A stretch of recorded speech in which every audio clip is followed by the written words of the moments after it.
Welcome all of you to the second webinar of the International Webinar Series on Sustainable Transport and Livability. This is being jointly organized by the Special Interest Group SIG F4 of WCTRS, the World Conference on Transport Research Society, and the new journal Sustainable Transport and Livability that is published by Taylor and Francis. Um, um, we have our esteemed next speaker already in the call, Professor Ahmed El-Geneidy. I'll first do a small introduction about this webinar series and also a small introduction about the speaker before handing it over to Professor Ahmed for his presentation. Um, um, and then, we can take the question answers towards the end. Just for the purpose of house rules, um, at the end, when you have to ask questions, there is a Q&A tab right on the top next to the chat. You can feed your questions there as and when you have one, and we'll take those questions one by one at the end. Please do not or avoid, putting your questions in the chat because it will be difficult for us to navigate between them. I'll quickly share my screen so that I can give a brief introduction about this webinar series. So, Hemantini, can you confirm if you can see my screen? Yes, sir, I can see. Yeah. So the topic of today's webinar, which is the second in the series, is the 15-minute city, moving beyond the concept. As I mentioned, our esteemed speaker today is Professor Ahmed El-Geneidy. He's a professor at McGill University, Canada. I'll introduce him more towards the end of my introduction. Um, um, the purpose of this webinar series is to foster knowledge exchange and propel the discourse on topics which are related to sustainable transport and livability. As I just mentioned earlier, we're jointly organizing this with the Special Interest Group F4 of WCTRS and the journal Sustainable Transport and Livability in association with my IISc lab. Our idea is to do one webinar every 2 months. And the potential speakers would include eminent researchers like Professor Ahmed today through invitation and select authors of papers published in the journal TSTL. Um, the first webinar was given by Professor Aruna Kumar on accessibility metrics in urban and transport planning.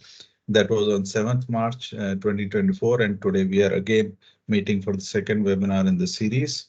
Just a brief introduction about the organizers. The special interest group of WCTRS F4 is on livability and sustainable transport and focuses on similar lines and themes that this webinar series is trying to cover. It is chaired by myself and co-chaired by my colleague from Japan, from Miju University, Professor Kazuki Nakamura. And we currently have already 26 members who are listed here. I'm not going to read out their names, but if any one of you have interest in being associated with this special interest group and activities, please do write to me and I'll be happy to include you as members of the SIG. Also talking about the journal Sustainable Transport and Livability. This was launched last year on 7th November. It is published by Taylor and Francis, and it's an open access journal. This is the esteemed editorial board of the journal, which is quite, international, with, esteemed colleagues from all across the globe, from different countries, bringing different perspective related to sustainable transport and livability. And my associate editors, my co-colleagues are Professor Asim Kanra from University of Bremen, Germany, and Professor Mengli from Shingo University in China. Um, this journal aims to, further our knowledge on many linkages between sustainable transport and livability of cities and the policy planning, design, and engineering interventions that affect these connections. So we are trying to answer questions like how sustainable transport interventions affect physical, mental, economic, and social well-being, how it makes societies and individuals healthier and happier, how it can affect quality of life, equity, social justice, aspects of safety, accessibility, affordability, environmental quality, and also improving disaster resilience. It's a fully open access journal, but I'm happy to mention that currently Taylor and Francis is offering a full APC waiver for all the authors who will submit their papers at least till current year, end of this year. So please do, utilize this opportunity and submit papers. Uh, Giving introduction of our esteemed speaker today, Professor Ahmed El-Geneidy. He is a full professor specializing in transport planning at the School of Urban Planning at McGill University in Quebec, Canada. He is currently serving on the board of directors for the Regional Public Transport Planning Authority in Montreal. It's called ARTM. In way back in 2007, he established the transportation research at McGill Research Lab. In short, it's called TRAM, a very nice name to give, which is known for generating practice-ready land use and transport research that has impacted communities in Canada and around the world. He has published more than 180 articles in peer-reviewed academic journals through his collaborations with students trained in the TRAM lab. With this brief introduction, I'm happy and pleased to invite Professor Ahmed to take over the floor now and give his presentation. Over to you, Professor Ahmed. Thank you so much. Thanks. Let me share my screen. Sure. Thanks. First of all, you can see our screen. Okay. Thank you so much. Thanks for the kind invitation, and thanks Ashish for the organization and for having me here to talk to your group and to talk to people who are interested in livability and research in that area, and it's linked to transport. So before I start, I'd like first to acknowledge that the research I'm going to show you today was funded by the Canadian Health Institute of Health Research and the NSERC, the National Natural Science Engineering Research Council of Canada. And also, it's very important to do this big disclaimer that the work you're going to be seeing comes not just from me. There's a lot of people working with me who helps me, and that's their work that I'm presenting. I'm the supervisor, I work with them, and I collaborate with them. And without this team, I don't think I'll be standing and talking to you at all on any subject, to be honest. So I have to acknowledge all my students, Rodrigo, Ariana, Lancelot, Carolyn, Hisham, Jamie, Meredith, and Tiago. So today, our talk concentrates on the 15-minute city, and let's look at what is the 15-minute city.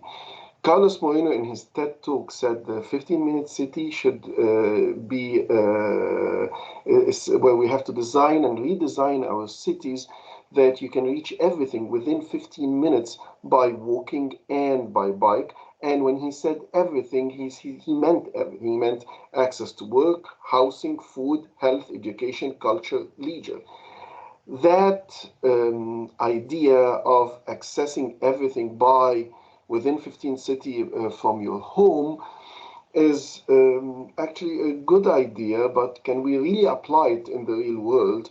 And also, it became so famous when the mayor of Anne Hidalgo, the mayor of Paris, when she was running for re-election, she put that as part of her campaign, and she said, "Okay, I want to use that as my campaign, one of the campaign promises that we want to reach this for Paris," and it gained momentum around the world.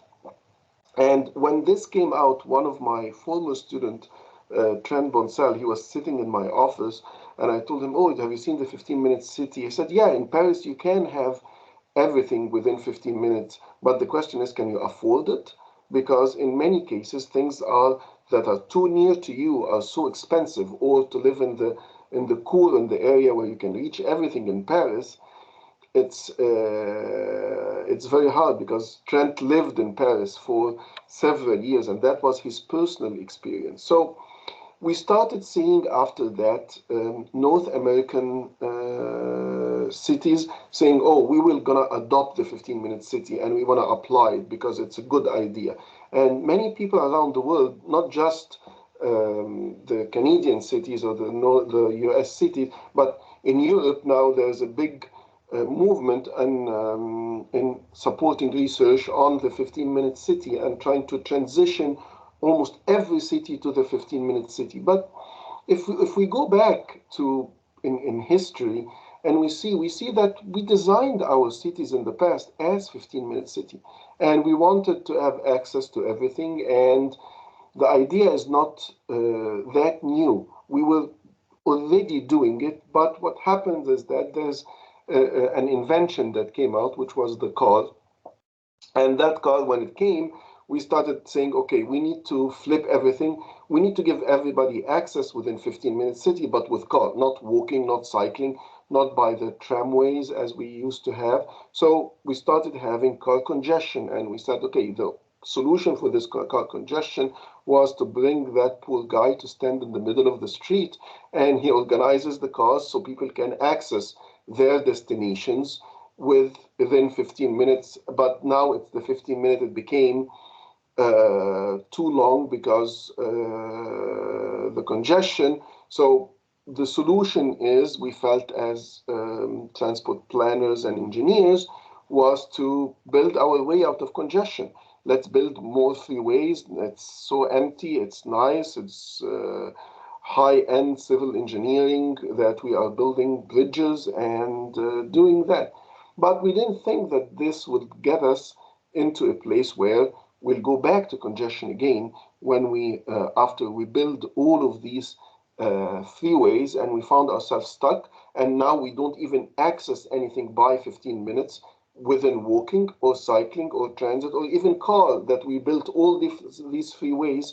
So make sure that people can access their destinations quickly, as quick as possible. And we found ourselves stuck in traffic. And as some of you might know, Anthony Downs, he talked about triple conversions, is that when you build the freeway, there will be people who are using, or you widen the freeway, people who are using alternative routes will come to use this new easy, free of congestion path. People who are traveling at different times of the day will use it. People who are using other modes like transit or cycling or walking will find that the freeway is open, and the streets are open, and they move. So we find ourselves back to square one from where we started, and we are no longer being able to access anything at all within 15 minutes, either by any mode of transport.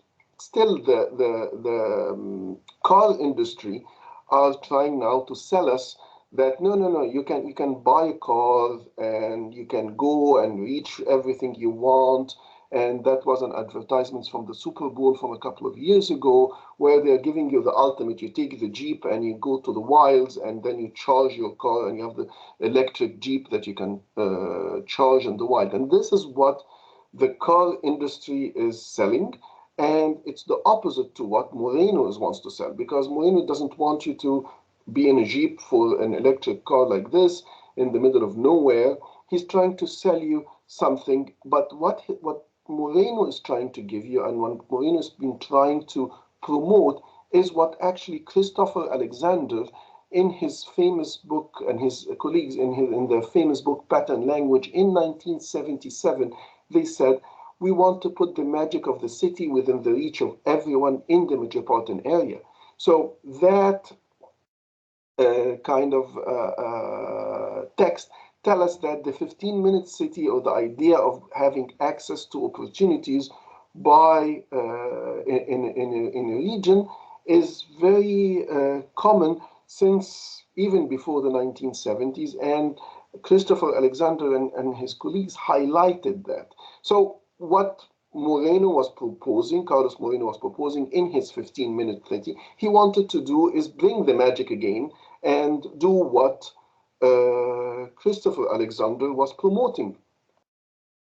And that led to, because of the 15-minute city popularity, it's all in the news. If you open the news, you find that In Vancouver, people are trying to say we're going to get a 15-minute city, how people in Europe can reach it, how China can reach it.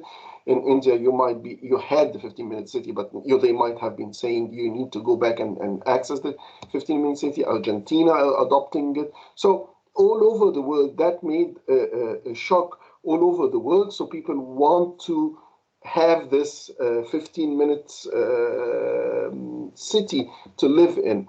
But the main question, can you really achieve that? Because who can afford it? Because I cannot afford the grocery in the metro next that's within 15 minutes. It's too expensive. It's overpriced in my neighborhood, so I have to go to another grocery store that is far away because we are a family of 5 people and there's no, you want me to go on a bicycle to go and buy my grocery. So many of the studies in that area of the research has been going into saying, how can we change our cities? But rarely they would look at what can you actually reach today, and are actually people trying reaching the 15-minute city or achieving the 15-minute city to what extent? Because you're investing, all of these cities are planning on investing millions of dollars to achieve an idea, but it hasn't been tested, and we are not sure that we can reach that because history had shown us in the past that we didn't reach it. We wanted, but we didn't. On the other hand, there has been a lot of conspiracy theories that 15-minute city means you're going to be locked in your neighborhood. You can't leave your neighborhood. And a year ago, there was a storm of protests about the 15-minute city, and you're not putting people first, and you're not doing what you should be doing for people, and you're not going to lock us in our neighborhood. And if you look at the definition by Moreno, you find that he wants everything, even if you have entertainment, a concert. So I'm not sure Taylor Swift will come and do a neighborhood concert. She's filling stadiums. So that's like, there are some things you need to have as a non-15-minute city. So what are these things? And this is what we'll be talking about today. The other thing is that in parallel to the 15-minute city, there has been some efforts to do what they name as the 30-minute city. So the guys in Australia, in Melbourne, actually incorporated the 30-minute city in 2017, which is a little bit like 1 year before what Moreno was proposing, and they actually had it in their plans. David Levinson talked about the 30-minute city in a new book that he wrote a couple of years even before Moreno started his thing, and he named his book The 30-Minute City. And he said we can achieve many things in the 30 minutes with the 30-minute if we change the definition and if we include public transit, because one of the problems with Moreno's definition is that he doesn't include public transit, and he limits himself to cycling and walking only, and he wants to access all the destinations, even work in there. So one of the things we try to do in our team is trying to ask people, okay, how far are you willing to go by public transit if you are going to travel, or what is a reasonable travel time for you to travel to a destination? And we found that the majority said 30 minutes. So 30 minutes or less is the majority of people, what people actually want or accepting in the North American context. So planning for the 15-minute city might not be the best, because here we are seeing that the 30-minute city is what is achievable and what people are trying and promoting in North America. And when you look at it from a planning perspective, you see that within the 15 minutes, you don't reach much when you travel by public transit in North America. This is the home location of the parents of one of my former students, and we generated travel time buffers around them, and you can see clearly that the 15 minutes around their home is too small. You don't have too many destinations there, so you have to change the land use dramatically for my former students' parents to reach anything within 15. But within 30, you can see the pink color here, and that pink color gives you a little bit more of destinations that you can see within it, and we'll talk about that a little more. So for today's talk, I'm going to try to answer 3 research questions and try to get there and see what can we achieve. Can we achieve the 15-minute city, like living local, or the X-minute city, either 30 or 15 in a North American context?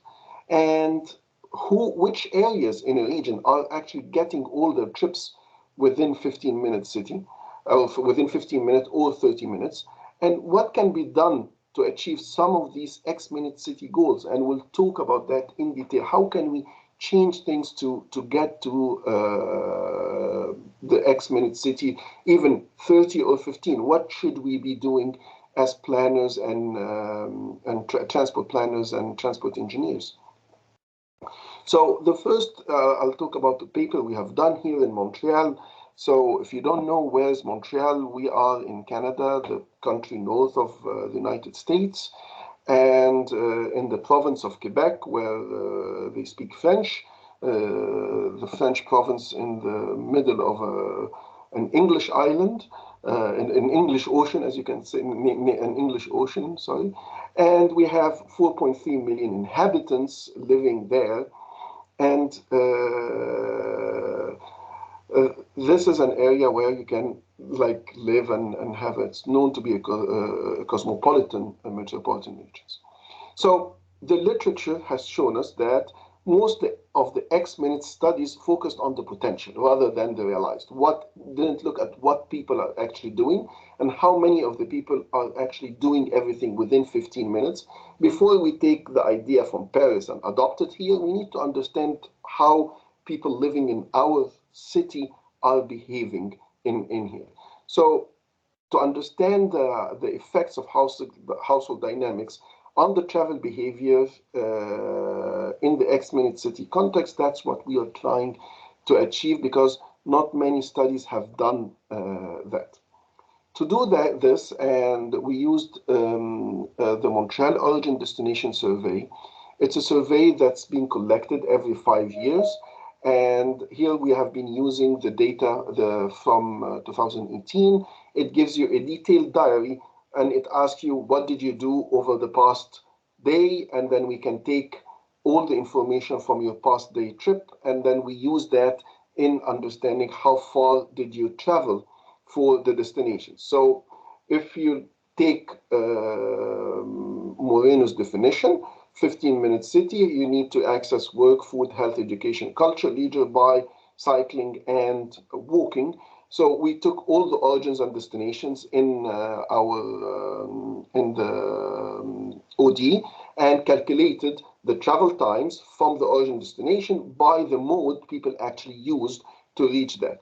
And we said, okay, we are going to limit ourselves in our analysis to only households that did at least 3 trips. So it's more than going to work and coming back, and to see that people are reaching more destinations. So our sample had 22,000 households with more than 90,000 trips.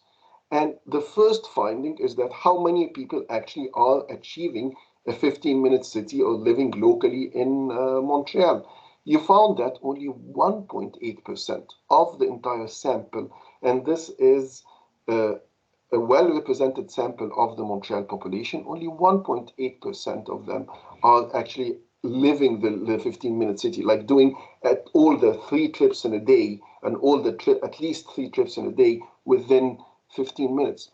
If you go and look at it from a 30 minutes perspective, 30-minute city, and here we incorporated transit as one of the modes that we can incorporate in here, based on the definition from David Levinson and Melbourne, Australia, you find that 6% only from the entire population in the region. So we are so far behind to apply the 15-minute city actually concept in a North American context. And here, this is the distributions of the households, where they are, what they can, and we put behind it is the walk score, which is a measure of walkability of the neighborhoods. So you can clearly see that the number of households that can reach their destinations around in 15 is so little, and they're in very high walkable neighbor areas that you can hardly achieve. Look at the 30 minutes, you can see them clearly around the metro, which is the black lines you see over there, and people can reach their destinations.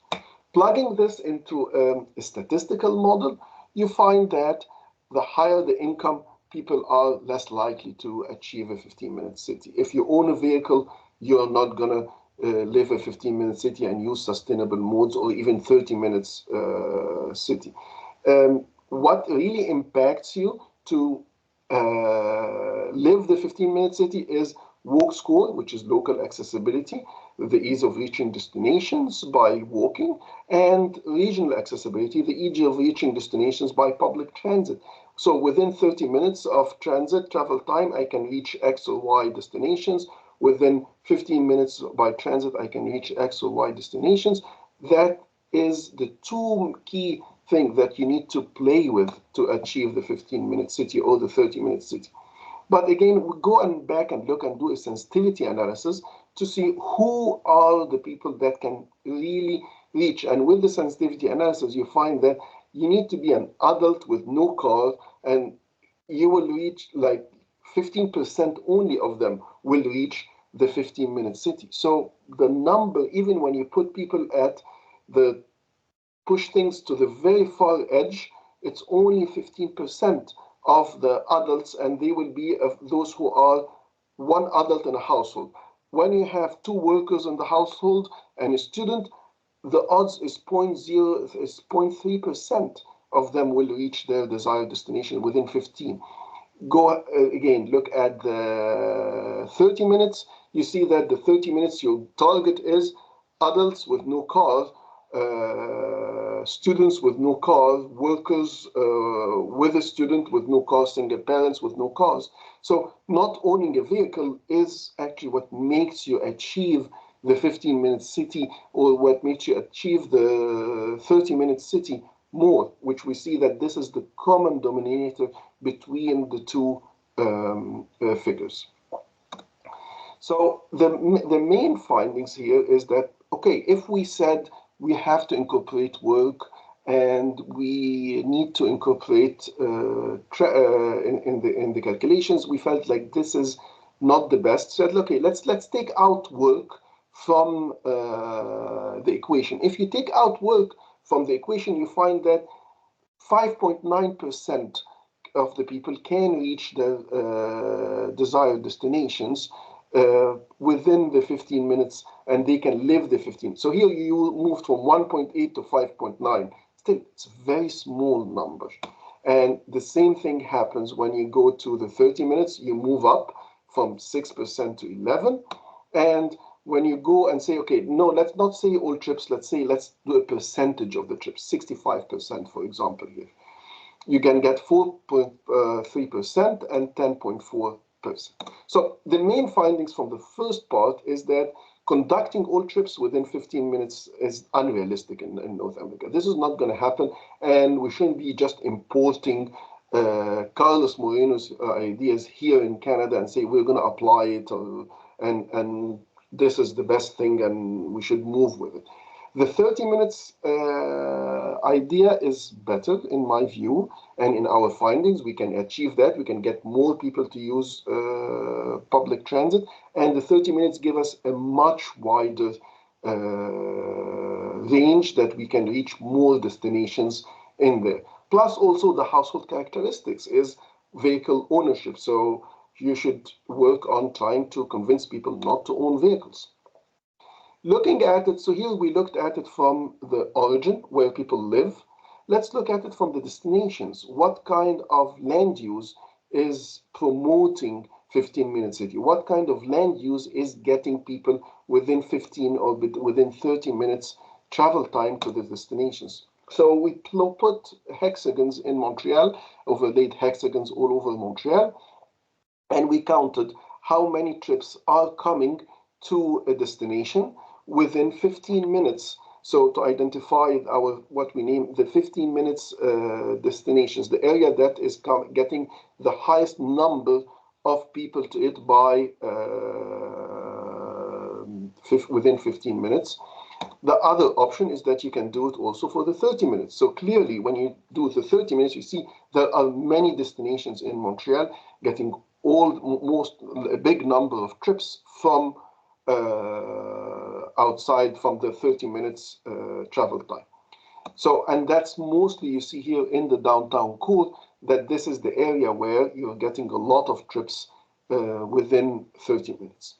If you go and say, okay, no, let's do it by percentage. Where are the areas where we have the highest percentage of 15-minute trips? Because if you do only sheer number, if you have a lot of people coming with other modes, and the 15-minute city people or the 30-minute city people are too small, like they're large in number but too small in percentage, that might not be the best. So we can now see the shift. It's away from downtown. When we look at you find it in the area here in the east in the plateau, that this is where we see many people reaching their like many destinations, bringing people in within 15 minutes. And the same thing happened here in the south part of the city.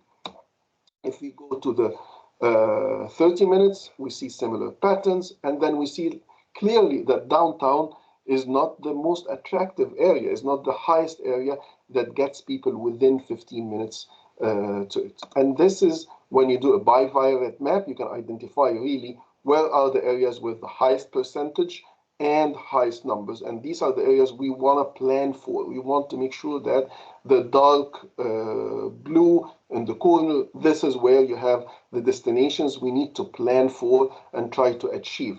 So if you move with that, that's the 30 minutes city example.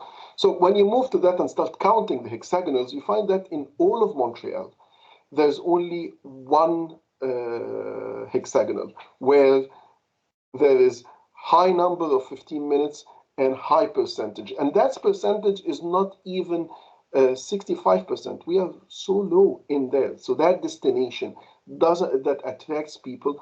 And this is what you see there. This is the land use. It's a middle income area. It has high medium density residentials, high density residentials, much more than, and then you have some commercials, you have some offices. If you look at the map, clearly you can see that it's mixed use with medium density. So, but this is only one location in Montreal that can achieve the X minute city kind of goal with the 15-minute city, because this is where the best we can achieve here. Look at some areas where you have high number but low percentage. You can see that clearly here in the right-hand side, and you can also see the areas where we are very low, where we don't have. You see that it's always low density, some commercial even present, but still you're not achieving anything from the 15-minute city that Moreno is trying to achieve. And you have to change the land use to make sure that the destinations, people can come to the destinations within 15 minutes in there. So the finding from this part is that there are distinct land use patterns that cultivates the local lifestyle, the 15 or the 30, and we have to figure out what are these land use patterns and then try to promote the zoning. And the number of areas in a city like Montreal, where we have 4.2 million inhabitants, you don't have many of these. It's only one location. So we are too far behind, and we have to work a lot to get to the 15-minute city. And combining the existing behavior from something like the origin destination surveys helps us to understand the concept, and it reveals to us, like, okay, where do we stand actually in there?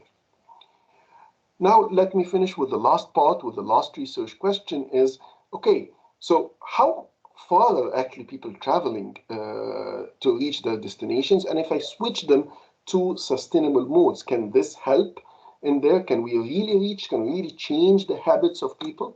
So we looked at all the trips in Montreal, and we looked here at the work and school trips. And if you concentrate on the work trips, you can see clearly that the mean for work trips, like it's around 35 minutes. So it's so hard. Even if I'm trying to promote the 15-minute city and incorporating work, I'm just doing a disfavor to the concept that I'm promoting by saying include work in it, don't include transit in it. I'm not helping the thing. But some trips are actually you can achieve the destinations, and the actual trips here you can see that they are less than 15 minutes. So many of the shopping trips are being done are less than 15 minutes, but they are not done with sustainable modes. If you do them with sustainable modes, you see that the numbers can even increase, and you can get more people to use the potential. Those who are using cars, if you switch them, that would be the orange color that you see in the back here. Same thing what happens with healthcare, but healthcare and social, you see different patterns, but you see the difference is that many people are not achieving these destinations. If you link that to the walkability or the local walkability or the walk score, you can clearly see the relationship that the 15 minutes here dotted line, and you have the 30 minutes dotted line, and these are all the dots of where people are traveling today in Montreal and with active transport modes and including transit. And the orange dots are people who are not traveling, are traveling by car. So all of these are the potentials. Like to switch all of these guys, it's going to be very hard to achieve that. So we need to have more attainable goals for different destinations, because you can see in some of the shopping destinations, we can see a lot of the orange dots here. So we can actually achieve 30 minutes for shopping by sustainable mode way easier than when you go and try to achieve the work or the school. Leisure, same thing. So the findings from here is that the 15-minute city is not attainable in the existing conditions, and travel modes in 15 and like including transit helps. But you need to set your goals to the trips. What trips I want to achieve within 13 or 15 or 30 minutes. And the main thing we said, it's like set it to leisure and shopping, because these are the ones that you can really do that. So to finish and to wrap, so how can we go and achieve the X minute city goals? X minute city, if you listen to Moreno, listen to all those who are talking about it, they are saying encourage local travel, encourage travel with sustainable modes, make sure travelers are happy with their trips, and we have to learn also from past experiences, because we know people's behavior can change, and we can change it from knowing how they will react to something. So first, try to build neighborhoods where people can travel locally, where people can walk. This is from Vancouver. Don't build areas where you have a sea of cars like this, and build the big box stores and provide cheap gas, so you'll find a lot of people going there. Try to make sure that when you're building for sustainable modes, you're building it for all people. It's for the mother, for the child that takes children to school. It's safe for them to take the bike and to go to their destinations. Try to make the traveler happy. This is from Delft. I took that picture at 7 a.m. at Delft in the Netherlands, and people were so happy. And many people, when they see this picture, they tell me, were these people posing for you to smile like that to your picture? So make sure that the transport itself is happy and people are happy using it, because here in Montreal, we have our transport system. It breaks down, people are unhappy, it's crowded. All of that, that's a different image we see. And also make sure that you are not putting the vulnerable people in a vulnerable situation. So have the sidewalks cleaned after you remove the snow. So then the person with disability doesn't have to jump on the bike lane and move in the middle of the street. And finally, which I feel is the most important part, is learn from the past. Christopher Alexander, in his book, he said, there are few people who do not enjoy the magic of a great city, but urban sprawl takes it away from everyone except the few who are lucky enough or rich enough to live close to the largest centers. Cars give people wonderful freedom and increase their opportunity, but they destroy the environment to extent so drastic that they kill the social life of the rich. So listen to what Christopher Alexander said. Don't be fooled by the new shiny ideas that are coming out, because we have to start changing the way we plan. We need to plan for local and regional accessibility to get the destinations near, understand the population that we're working with, what do they want, and how they are moving, so then we can try and tweak things and set attainable target. Don't tell me I'm going to reach 15-minute city for everything, all the region. No, the Melbourne approach of 30 minutes was actually a good one, and it incorporates many things.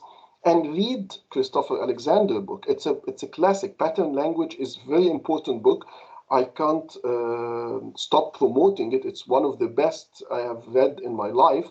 And he always says everything we're living in, with little bit of differences that he didn't have internet at that time.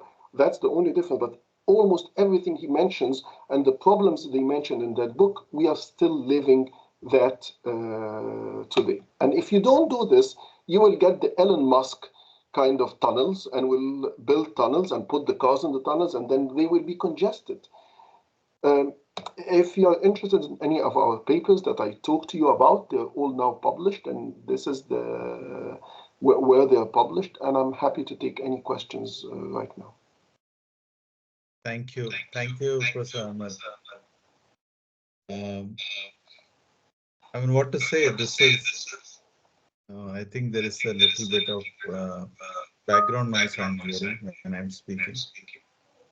But anyway, um, I think you really build upon this 15-minute or X-minute concept in a very, wonderful way, taking example of North America, and taking different aspects and angles, the travel time, the population, the, built up, the mixed land use, and, explaining us very nicely how this X-minute concept can fit in, and also with respect to different types of purposes for which people travel. I'm sure this ignites a lot of questions and a lot of curiosity among those who are attending from different parts of the world, as to how we understand this whole perspective as we presented today in the context of different countries and different regions. I'm sure the understanding could be different in different places. So I can see there are a lot of questions being put in the Q&A. I'm going to open that and read it for you.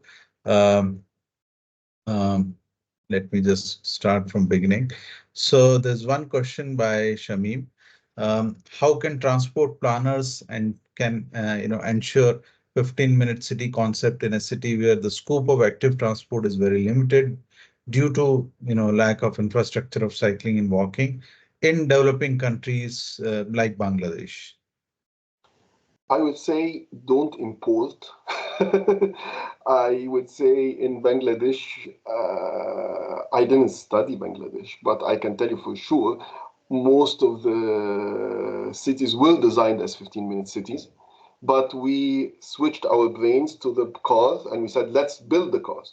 So, no, you should live with the cars, make an attainable goal for your city. So let's say you said 65, we said 65 in Montreal, incorporate transit. Investing in buses, in my view, is the best thing. This is what I have seen Yeah. in Latin America, and it has been very successful. I have seen happening in India, where they invested in bus rapid transit. Yeah, it wasn't common. It wasn't popular. People hated it, and there was like the people who promoted it were really against, the people were against them. But you have to take these decisions of moving with two things: transit, which is I think buses is the best. It's cheap. It's not that problematic, and land use change. So do both. You will achieve some of the 15. You can't achieve all. I don't think the 15 minute city can be achievable. It's a concept. It's not going to be achievable for the entire region. Yeah. And in fact, many of these developing economies, which are now growing fast in terms of their car ownership trends, including India and other developing economies, these lessons from North America, as you presented, for example, different adult and their car ownership, whether they're a student, you showed in few of your graphs, adult with car, student with car, and so on, and how much of percentage of such households are likely to be in that X-minute city. So it gives really a wonderful understanding that there is no way, cities can get better if you keep promoting or encouraging, car ownership, even in developing economies. Yeah. Increasing car ownership, like it's a hard place to go. That you say I'm going to limit car ownership, because in many areas you're harming people by saying that, but actually that might have to do. Okay, you can't have your second car, for example. Yeah. That would make a difference. Correct. I'll read out the next question by Yannick. Have you or anyone tried to connect the 15-minute or X-minute city concept with travel time budget? If so, he says if the average time we travel is constant to approximately 60 to 75 minutes daily, then 15-minute city means the possibility of at least 2 return trips per day, which seems more plausible than 30-minute. There is just about 1 trip per day, although they could be trip change. We didn't look at it from a travel time budget. The average travel here in Montreal, we are talking about 35 to 40 minutes to work. So people are actually traveling here in average 42 destination and coming back. So they are doing around more than 90 minutes of travel, at least to one destination. So I feel our budget is a little bit higher, and our tolerance is becoming much more higher because we have comfortable trains, we have a good metro system here, so people are tolerating more travel times when you provide them with comfortable travel modes. Yeah. So I believe we can achieve 30 minutes even within our travel budget today in North America, because our tolerance has went very high up compared to the Yeah. past. Another question by Ashwini Gupta, and it's about whether these X-minute city concept mean anything for sustainability. Can we achieve sustainability by these X-minute city concepts? The goal of these X-minute city is to promote sustainability, is to promote the use of sustainable modes, that we plan to make sure that people are traveling local. But how realistic it is, that's the question I'm raising. I feel it's not 100% realistic.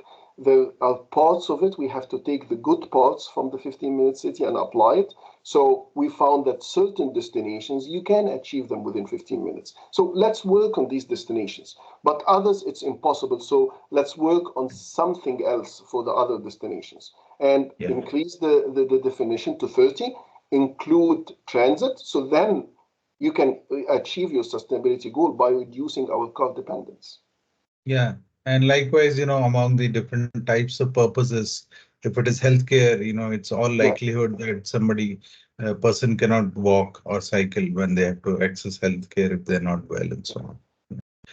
Another question by Pega. In the case of built environment that promotes 15 or 30 minutes trip, how can we determine whether this trend is the result of deliberate planning or it is arisen accidentally? Moreover, how can we extract meaningful patterns and insights from the single example? Okay, that's a hard question, but it's a good one. But you need to do analysis over time. So one of the things we are doing in another project is that we are monitoring people over time, how they have moved. We have a big light trail that we are building here in Montreal, a $7 billion light trail, and we have been surveying people for the past 5 years to know if they are, why they moved it to their destinations, and if the built environment changes that they are seeing, is it because the built environment actually changed? So you have to conduct longitudinal data analysis.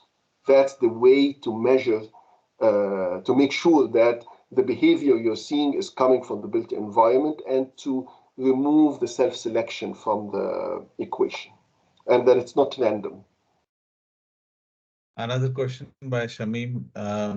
The way people travel is largely influenced by the infrastructure which is already in place within their surroundings. When the built environment lacks proper design, it can hinder the development of commute behavior towards active mobility.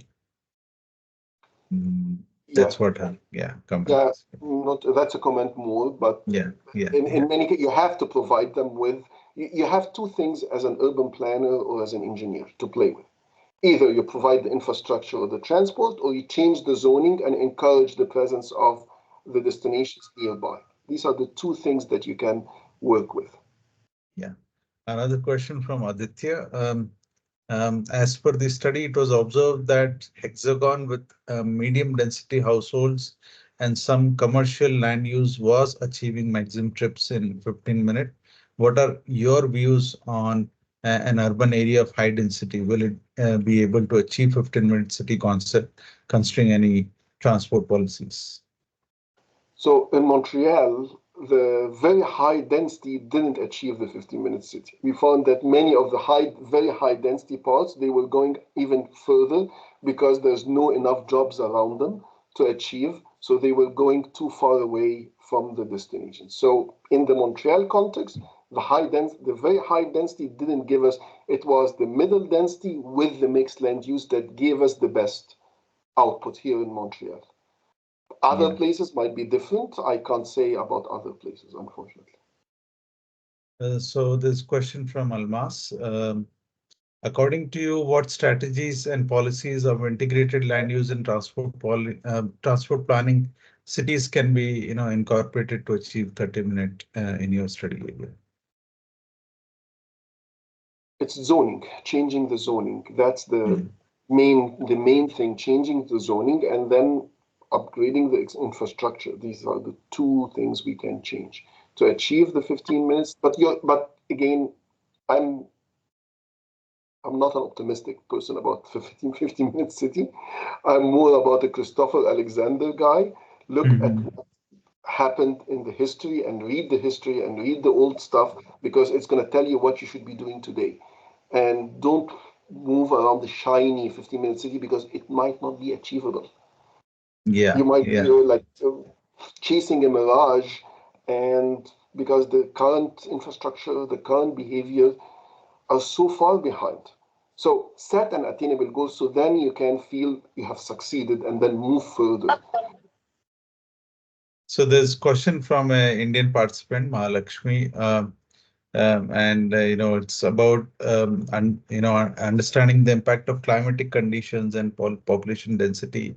Taking example of India's tropical climate and places where the temperatures can go up to 40, plus 40 degrees Celsius in summers. It's how do we think and conceive these kind of X-minute concepts? Let me tell you about India a little bit because my friend, Professor Madhav Badami, he taught me, he comes to my class and he teaches the accessibility for pedestrians in India. And he'd use his home city of Bangalore and he shows pictures always to show how we have just thought about cars in all parts of the world.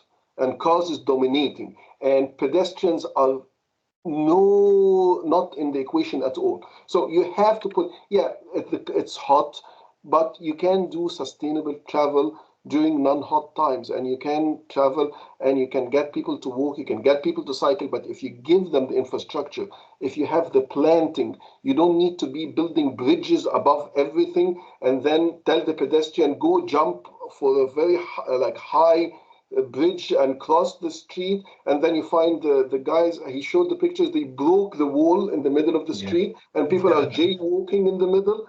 Okay, which is typical in I've seen it in Egypt, I've seen it in the Middle East, I've Yeah. seen it in India, because we didn't provide pedestrians and cyclists and transit users adequate travel. Transit cars can be air conditioned and people can reach the stuff in 30 minutes in an air conditioned bus. But the main problem is always that you go and stand for the bus. There's no place to stand for the bus. They have taken over the sidewalk, give it to the cars. in most cases, and you can't even stand. You are standing in Egypt. You're always standing in the streets. The pictures that Madhaf showed me, the bus stop, it's hundreds of people standing in the middle of the streets and taking their lives in their hands and crossing the street to the other Yeah. side to stand and take the bus. Yeah, they have good, very good bus system, very electrified bus system, biodiesel, very good system. But you can't capitalize on these investments if you keep investing in cars and forget about the pedestrians totally. And like India, you have good, like the climate is good for to be green, Yeah. but we are doing everything not to make it green. That's what I've seen in the pictures. Yeah. Absolutely. I'm not an Okay. expert in India. This is all based on the lecture I learned from my colleague, Professor Badami, when he teaches us about that. Okay. And there's another question from Zehra Zarabi. Um, you know, and her question is whether you have taken into account North American culture influence in your study. For example, in cities like Montreal, even when residents have convenient access to small grocery stores, they often still choose to shop at wholesale stores like Costco for bulk purchases, which definitely require a big car that can drive them and carry them stuff. How do you believe consumerism culture may impact people's adherence to sustainable transport values, which researchers are trying to advocate? So if you looked at some of the pictures, there's a Costco under a high-rise building that is in Vancouver.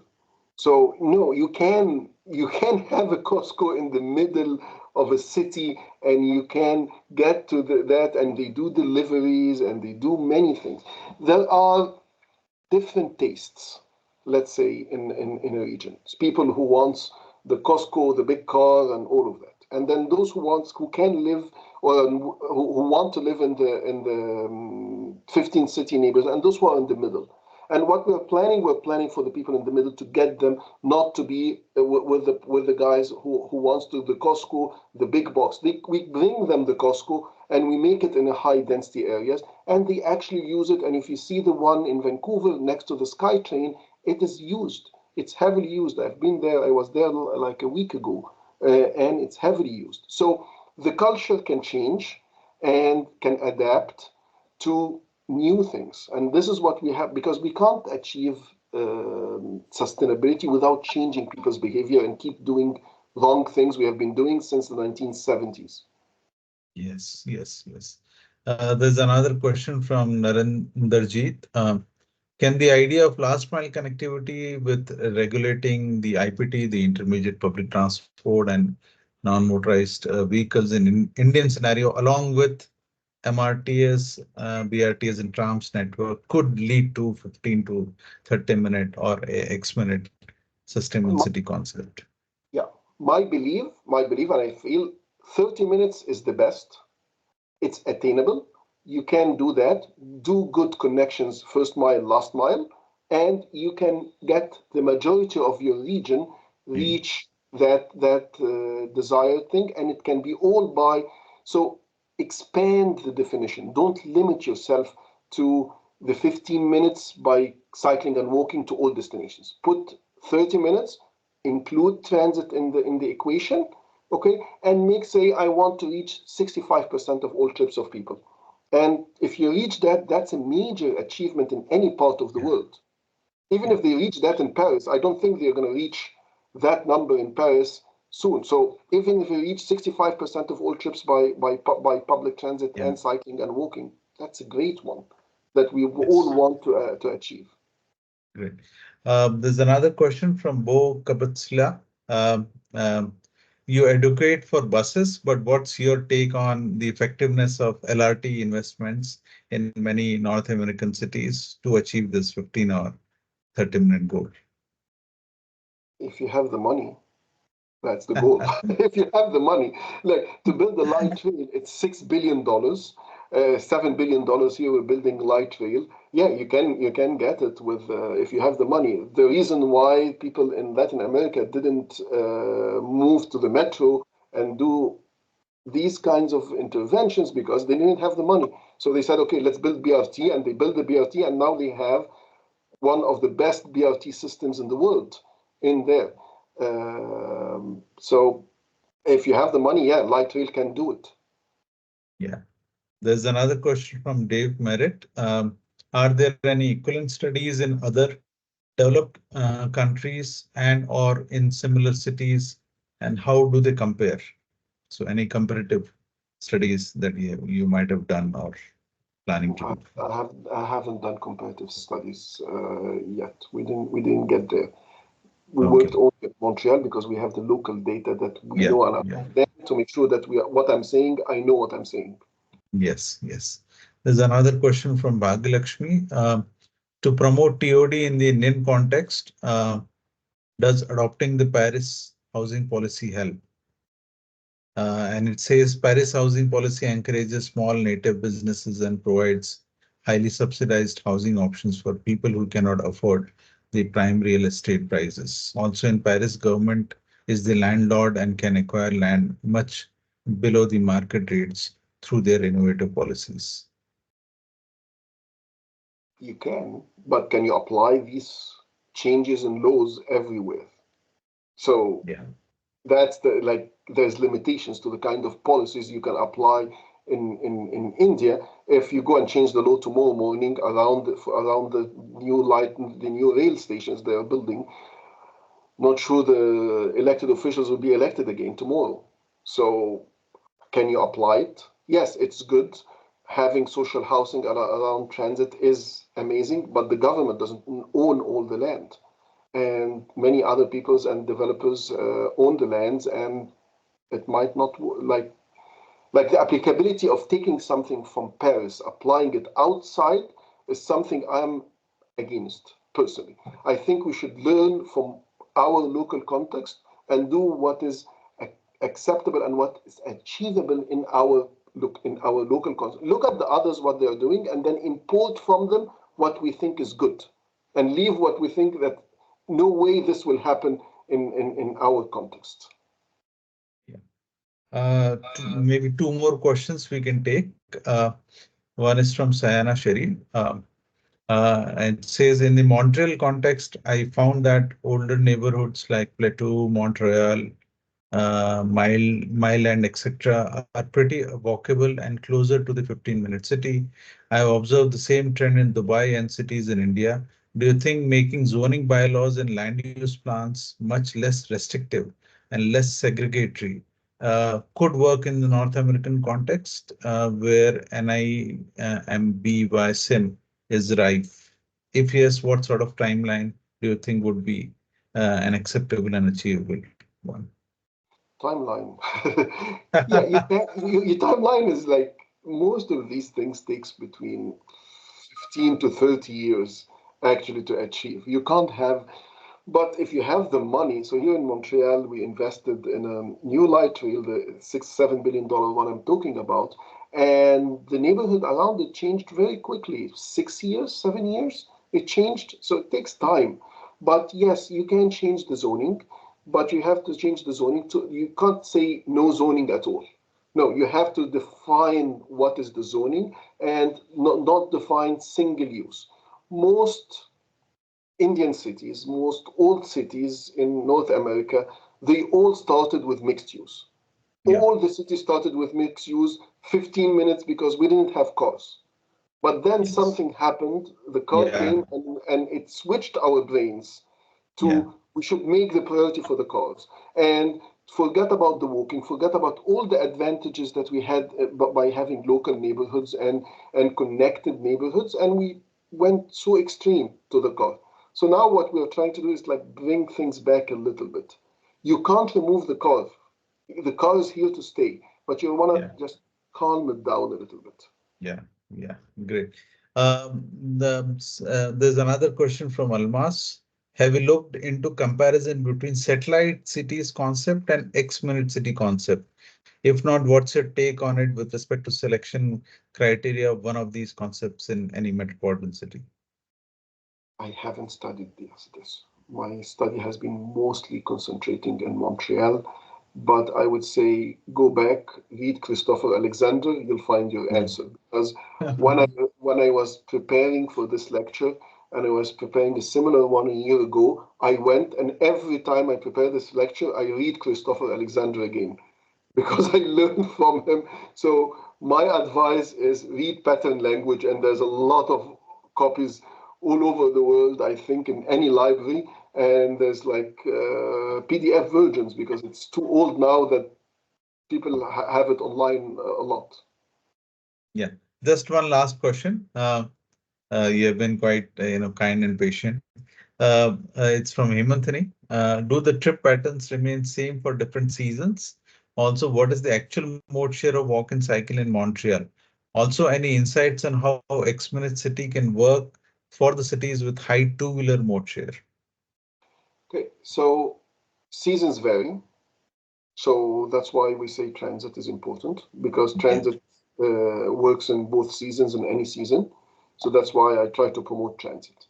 In Montreal, the weather is bad, really bad for 2, 3 days in the year, whether it's minus 40, minus 45. But the rest of the year, when you're minus 4, minus 10, you can still walk, you can still cycle. People are wearing gear, and if you wear good clothes, you can walk and cycle and you can reach many destinations. So seasonality is like a problem in places like Montreal for very small 2, 3 days, really, honestly. But the rest of the season, I travel with the same mode all year long. I walk to my train station. I walk from the train station to my destination. So it is possible that we do that and we use the 15 minutes even despite the seasonality. And some people do switch. So that's why you need to provide good transit. What was the other question? I forgot the other part. Yeah. The also insights on how X-Minute City can work for cities with high two-wheeler mode share. The cities which have high usage of two-wheelers. Do you think this X-Minute City concept can be thought Yeah, about? it can, but like my suggestion is make sure that these two-wheelers are sustainable. You're not filling them with gas, and they're not polluting, and they're not causing damage to the environment. So yes, two-wheelers are better, but if you are sustainable, if they're electric, I'm fine with them. I think they would increase your 30 minute range, what you can access. So anything that increases your range gives you more opportunity around you. But the question is, do you want to promote a poorly polluting motorcycle that would Yeah. so too many of these motorcycles, I think you know that very clearly in India, that too many bad motorcycles can cause problems in health, in Yes. environmental problems, because you have one of the biggest fleets in the world, I think, if I'm not mistaken. Yeah. Many cities and the road accident and related deaths are also very high with higher two-wheeler, mode share. That's an equally concerning issue with two-wheelers. I mean, we can keep taking questions, but I'll end with just one question from me. So if we have a greenfield city that we were to build, what kind of concept would you recommend? Be it in North American or anywhere in the world, or um, for a greenfield city. Don't look at North Americans. Don't look at North Americans. North Americans, we have been building our cities around the car. And I Yeah. think I would say look at some of the old cities that were Mm. built before the car and build Mm. around. And this Yeah. is what some people have been doing in some places. If you build around the car, it's not going to succeed. It's going to be exactly what we are living in. And being fascinated by what's happening in the US or in Canada in parts of the Middle East is something I don't understand because I feel we had very good planning in these areas and we start looking at areas that are not good and ruined our built environment. And then now we see that the people in North America and who went to the cars are moving back. Yeah. So people in Paris are moving back. They don't want this lifestyle anymore. It ruined their lifestyle. So you have in many of these cities the good bases that we can build on. Yeah, so I think, it's a wonderful way to conclude that if we were to think about the sustainable future of our cities, we should look back to the past and historical way in which people used to commute and possibly try to think how we can bring that back as a real sustainable future for our cities. Which is what Moreno is trying to do. But Yes. and he became famous with, but Christopher Alexander said it, Jane Jacob said it, and even people before her said it. Yes, I think with this note, we can conclude today's session. It was a wonderful session, and you can see with so many questions, and queries being asked, you can very well understand how interesting this your presentation was for all of us. And it has really brought and generated a lot more curiosity. I'm sure a lot more research ideas of similar thought process or studies in different parts of the world. Hopefully, we can have more case studies that we can bring from different parts in understanding these X-minute concepts better for us. So with this note, again, many thanks to you, Thank you Professor so much. Ahmed, for accepting our invitation and sparing our time. This session has been recorded and it will be shared with all the participants, including all those who had registered for this today's webinar, and they can always refer it back. We'll also, share this recording with you. Just So for much. all the participants, before we close the session, the next, that is the third webinar of this series, would be on 27th June. And we might have two speakers in the next webinar. One speaker is already confirmed, who is Professor Kazuki Nakamura from Mizo University, Japan, and he will bring some understanding of quality of life aspects that he has been studying in the context of transport. So do join the next session also. We'll soon announce that and open that for registration. With that note, thanks to all of you, all the participants for joining. Thanks again to you, Professor Ahmed. With this, we can close the session. Thanks a lot. Thank you. Thank you so Take much. care. It was a pleasure to be here. Bye-bye. Bye. Bye-bye. Hemantini, you can stop the recording. Yes. Yeah.